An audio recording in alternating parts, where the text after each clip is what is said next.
1986 में दिसंबर की सर्दियों में ऋषिकेश में कहीं खिन्न भिन्न अवस्था में एक लाश मिलती है।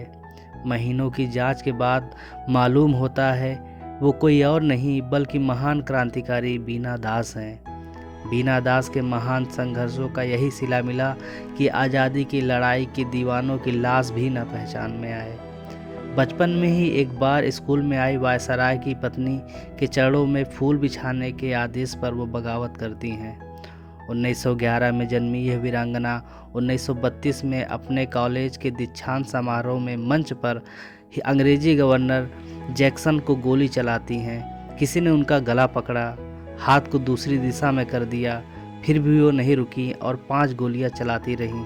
आज़ादी के लिए ऐसी दीवानगी, वो भी 21 की उम्र में, हैरानी की बात है। 9 साल की सज़ा हुई, लेकिन दर्द यातनाओं के बाद भी साथियों का नाम जुबा पर नहीं लाया। मुकदमे के दौरान उन्होंने स्वीकार किया और कहा, मैंने गवर्नर पर गोलियां चलाई, जिम्मेदारी लेती हूँ। मेरा उद्देश्य मारना था और गर्व के साथ अब मरना चाहती हूँ। मेरी लड़ाई उस व्यवस्था से है जो मेरे मुल्क को अंतहीन पीड़ाओं में उलझाए हुए है। मेरी किसी से व्यक्तिगत दुश्मनी नहीं है।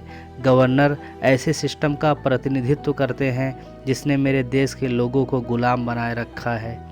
1939 में सज़ा पूरी करके छूटने के बाद भारत छोड़ो आंदोलन में भाग लेती हैं और फिर 3 साल की कैद हो जाती है।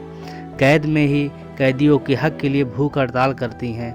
बाद में छूट जाने के बाद बंगाल विधानसभा की सदस्य बनी। आज़ादी के बाद किसी भी सरकारी सहायता से इनकार कर दिया। 1960 में पद्मश्री से सम्मानित होती हैं, लेकिन पेंशन लेने से इनकार कर देती हैं। देश के लिए खुद को समर्पित करने वाली इस वीरांगना का अंत बहुत दर्दनाक रहा। जिसने देश की आज़ादी के लिए सर्वोच्च निछावर कर दिया, उसका ऐसा अंत, ऐसी गुमनामी शायद ही कहीं देखने को मिलती है।